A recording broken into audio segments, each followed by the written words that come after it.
So first, I'd like to introduce Ellie Belew. She's a writer, community historian, and editor working on high voltage women currently. Her other books include Power to the People, The History of IBEW 77, and Fully Involved, A History of the Washington State Council of Firefighters. So, I'm a writer and I work as an independent community historian. I'm finishing this book about the women, including women of color who broke into the electrical trades at Seattle City Light, which is a publicly owned utility. And this, as Helen mentioned, this fight was led by the Freedom Socialist Party and radical women.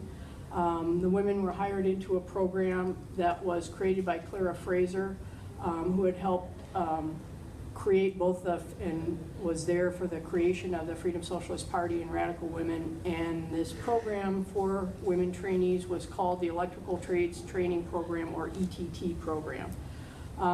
And this breakthrough in bringing women into the trades at Seattle City Light went hand in hand with organizing for workers' rights at the utility, in the union, and among the unorganized, largely female workforce in the offices of Seattle City Light, in addition to the trades.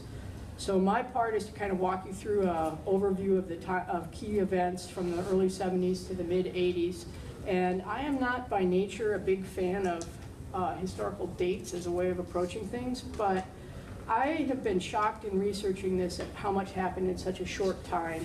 And I had to keep backing myself through the process because there were so many things overlapping. So, and the slideshow I think kind of emphasizes that.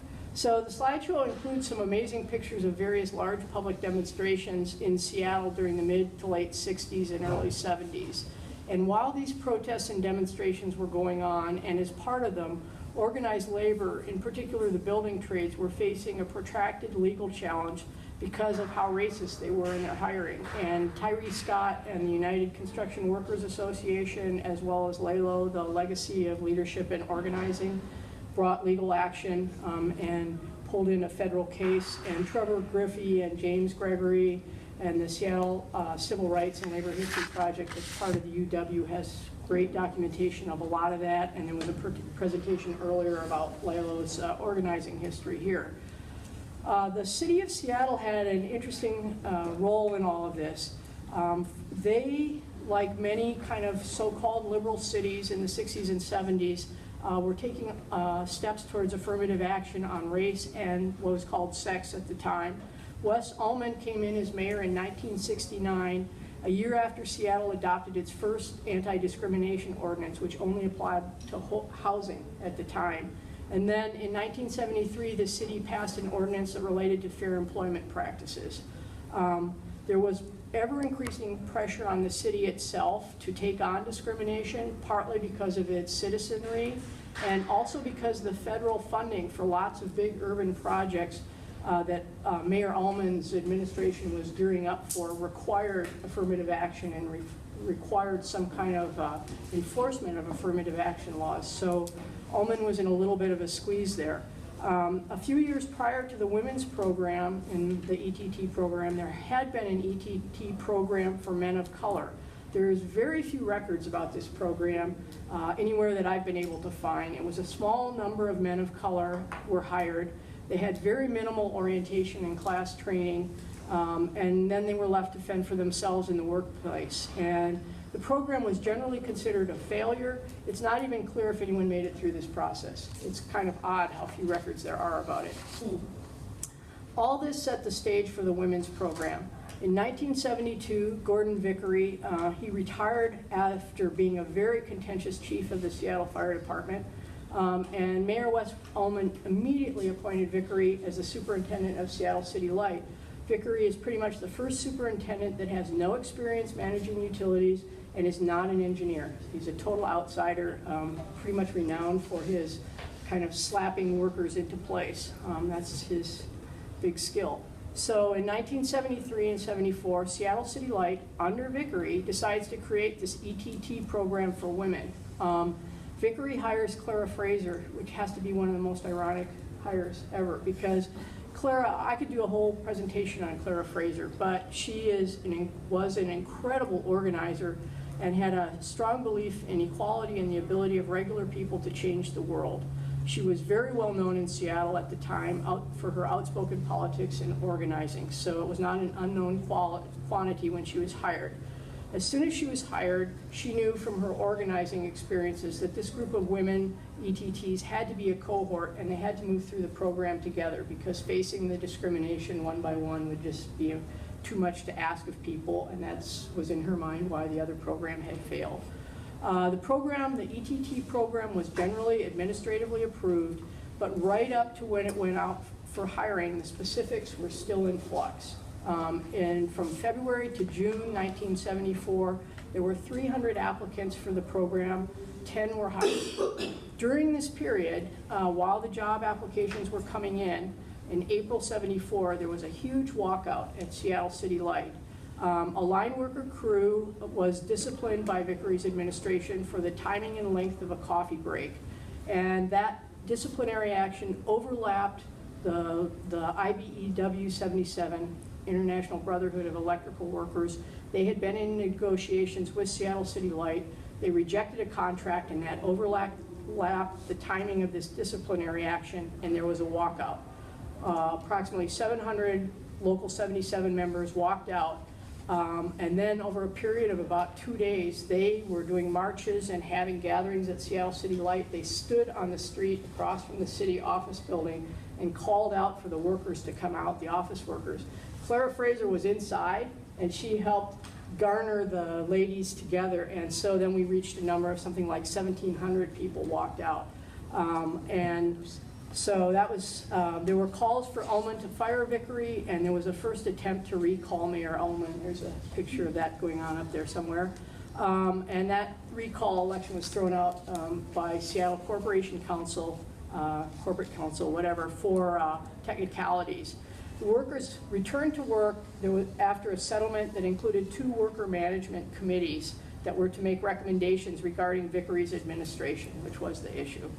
After all of this, as the happy campers are back, the ETT program begins on June 24th, 1974. And there's some touching pictures of the press release that Vickery arranged with the ETTs who did not know that when they were showing up for work it was going to be a show and tell kind of experience. So almost immediately, almost instantly, there were huge problems. The orientation and pre-placement training elements that were a moving target even as the women were beginning the training, and a key element, what was called human relations training at the time for the crew foremen and work supervisors, was postponed and minimized. So there was no real help in trying to bring these women in and help set some, because human relations training at the time was a term for training for employees, especially management, in specific ways about how to meet worksite requirements and policies of affirmative action. And so that just wasn't an element of the worksite. So these women are coming into all male, pretty much all white situations, and with no way of even having communication through the administration. So the ETT program is undermined in that way, and then when the ETTs, when the class schedule is changed in the first 2 weeks of their training on an almost day-by-day basis, Clara Fraser protests as the coordinator of the program, and some of the ETTs protest. Clara is pulled off as the program coordinator at that point, and the ETTs are docked pay for trying to have a conversation with the administration. The women are then put out to work crews in the field with very little orientation. In theory, they're put out in pairs, but in reality, they're 2 pairs to a work division or general work site, and they're on their own. They're on their own by themselves on a crew. And there's a huge amount of harassment and discrimination in every possible way. Vickery and his administration are fine with that. They don't care that the women are being harassed, and Clara Fraser is at this point fighting for her job. In August 74, the ETTs and Clara Fraser filed 2 separate discrimination claims with the city.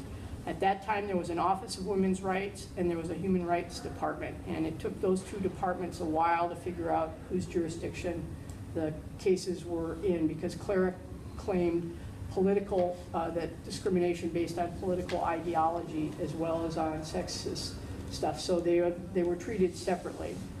And then from there on, it's important to remember that the ETTs and Clara Fraser, so they're working on their legal cases, they're working full-time jobs with lots of harassment at Seattle City Light, and they're also participating in other protests and actions. It's also important to note that there were 10 women hired. 3 of them were active members of both Radical Women and the Freedom Socialist Party, as was Clara Fraser. Of the other 7, only 1 did not sign on to the discrimination claim against Seattle City Light, Patty Wong Eng, and she, from the beginning, said, there's no problems here, there's no discrimination, there's no harassment. Management is wonderful. Right. So, so she has, you'll see, a different path in all of this. ETTs sent Vickery a list of urgent needed changes, including bring Clara Fraser back, give us some training. And a month later, Vickery sends the ETTs what will become to known as a loyalty oath, a letter that says check one of these boxes. Either I'm not in the program anymore, or I'll go with whatever the program says, and I will cause no more problems and have no more discussion about it. So Local 77 at this point did back the ETTs in refusing to sign this and come up with a 3rd box that they could fill out and not get fired. There was a second campaign to recall Mayor Ullman that began in January 1975, and days after that failed at the beginning of July 75, Vickery quote-unquote laid off Clara Fraser with no notice and claimed it was a budget-related personnel reduction, but only Clara Fraser lost her job. Sometime in August, the Office of Women's Rights had done their research on the ETT claim of discrimination, and they find discrimination. They then do what they had done with every other discrimination case, which was go to the administrator Vickery and say, let's have conciliation, let's settle this. For the first time ever, administration said, no, we're not going to try and settle this, take it to hearing. So that was the first time there ever was a hearing on discrimination in the Seattle City Light, or in the city of Seattle. Meanwhile, September 1975, September 24th, the ETTs are congratulated for completing their program and are let go, all but 2 of them. They hadn't completed anything in particular except being underpaid. The 2 that were not let go was Patty Wong Eng, the ETT who said there was no discrimination. She was hired as a helper, which was sort of the bottom step non-ETT position for coming in to the electrical trades. And one of the ETTs named Jennifer Gordon, who had placed second out of all the applicants on the helper tests, including male apprentices. So there was really no way they could hire people below her on the list without hiring her. So they stay on. The rest of the ETTs are out and have to pursue other work while their discrimination case continues. Clara's out of work, and the Human Rights Department is not going to even issue findings on her case for 4 years. About 3 weeks after the ETTs are laid off, October 17, 1975, Local 77 members go out on strike at Seattle City Light. It was a 98-day strike, and it's the longest public workers' strike in Washington history. And the workers ended up with significant losses. They ended up with a package that was worse than the last contract that had come at them before they walked out. During the strike, the one remaining feminist ETT, Jennifer Gordon, quits. And that was because she just did not want to go through the amount of discrimination and harassment she was facing at the time, and she thought if she left during the strike, there would be less media on her about all of the reasons why. So then, January 23rd, 76, the union workers come back. Spring of 76, the ETT case goes to hearing. July 9th, 76, the ETTs win their discrimination case and are awarded $120,000 together in back pay and damages, reinstatement, and retroactive promotion to the positions that Patty Wong Eng and Jennifer Gordon had, electrical helper, with a promise that they could go into one of the several apprenticeships at Seattle City Light. However, there's only one, the most challenging, that involves pole climbing, is the only apprenticeship that Seattle City Light happens to have at that time. So by October 76, Heidi Durham, Terry Bach, Megan Cornish begin working as line worker apprentices. Letha Neal, Jody Olvera, and Angel Aerosmith, the other ETTs, continue to work as helpers. In November, the 1976 elections, Ullman ran for governor and lost. Charlie Royer became mayor of Seattle. And he and his opponent had both promised campaign promises to fire Vickery when they win. Royer finds out once he's in office that Vickery has a special contract and you can't fire him. So, and then May 1977, the Human Rights Department finally finds discrimination in Clara Fraser's case. Vickery again refuses to consider conciliation or settlement, so her case is then a political football, and the city tries a number of and successfully delays her hearings for almost another 2 years. In July of '77, Heidi Durham, as a line worker apprentice, falls from a pole and breaks her back. Seattle City Light and Local 77 accept an accident report that blames Heidi for being a poor worker. Seattle City Light wants to place Heidi in a desk job at significantly lower pay when she comes back, which is not what they do with any of the male workers that have injuries. So January 1978, Mayor Royer proposes settling with Fraser, and the city council votes against it. So her case goes to hearing. 6 months later, in June '78, Fraser wins her decision from a hearings judge, but the panel, so there's a hearings judge, and then the panel, there's a three-way panel that's supposed to basically do the affirm the findings. None of them have legal training, and they decide against the judge. They say there's no discrimination, so Fraser appeals to the Superior Court. November of the following year, '79, Terry Bach scores second on all the line worker apprentices towards getting her journeywoman status. And then the next day has an accident that breaks her neck while her crew is working at night to restore power. In January 1981, sometime later, 4 years after Heidi's injury, Heidi finally gets comparable work at Seattle City Light and comes back as a power station operator. That same month, Terry Bach returns to work and experiences a catch-22 of civil service testing and other city requirements that are shifted around that keep her from actually getting journey worker status. September of 1982, Clara Fraser finally wins her case in Superior Court. She returns to work at Seattle City Light in November, but doesn't get damages or back pay until February of '83. In January of 1983, the Human Rights Director, and there has been a changing pantheon of directors, a fairly new director files a discrimination claim with his own department against Seattle City Light, which is a very odd administrative move, and he pulls it out of nowhere in January. He lets no one know, including the women he's filing the case on their behalf. It's just totally out of the woodwork. The case only covers women apprentices and women in the electrical trades.